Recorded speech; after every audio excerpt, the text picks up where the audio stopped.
আসসালামু আলাইকুম। ছোটো ভাইয়ের জন্য কেক বানাবো। প্রথমে একটা ছোটো পুচকু কেকই সাজিয়ে নিচ্ছি, দোকান থেকে 5 টাকা দিয়ে কিনে এনে। আর আমি যেগুলো বানাইছি সেটা আছে।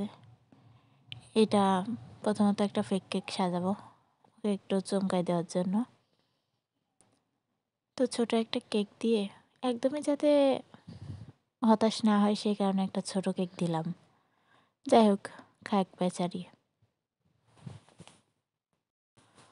পরে টিফিন বাটির মুখ আটকায়ে টিফিন বাটি দিয়ে ভালোভাবে ফিনিশিং দিয়ে নিব, যাতে বোঝা না যায় কেক আছে নাকি বাটি আছে।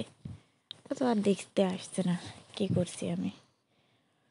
তো ফিনিশিং দিতে গিয়ে নাজেহাল অবস্থা, এত কষ্ট হয়। গোল কেকে ফিনিশিং দেওয়া খুব তাড়াতাড়ি হয়, কিন্তু চারকোনা আছে কেকে খুবই কষ্ট হয়।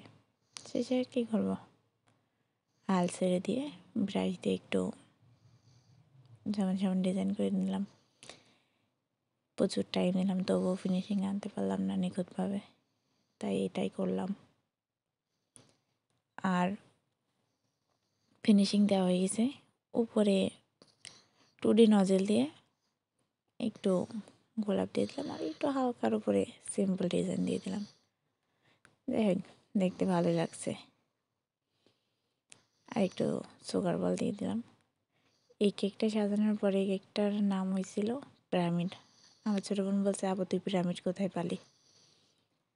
আর এটা একটা টিফিন বাটির ভিতর যেহেতু অনেক দূরে নিয়ে যাব, 2টা কেক তো অত সাবধানে নিয়ে যেতে পারবো না, তাই একটাই, যেটা ফেক সেটাই সাজালাম। আর যেটা এমনিতে সবাই খাবে সেটাকে টিফিন বাটির ভিতর নিলাম, সব কেটে কেটে তুলে নেবে। কেকের টেস্ট ভালো থাকলেই হলো, আর ক্রিম কেক থাকলেই এনাফ। শেষের ক্রিমেও বোঝাইতে পারছি না আমার এমন অবস্থায়। এটার উপর যে কিছু ফুল দেবো সেটাও পারলাম না, এমনভাবেই ক্রিম বিট করছি, ক্রিমে আর পুজি না। সেই জন্য এই যে আমার কেকটা এইভাবেই নিয়ে চলে যাব, দেখা যাক কী হয়।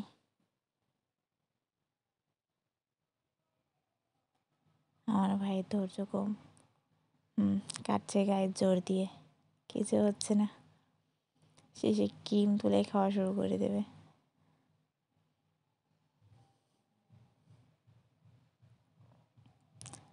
গায়ে জোর দিয়ে যাচ্ছে, আমার মেয়েও সাথে হাসছে।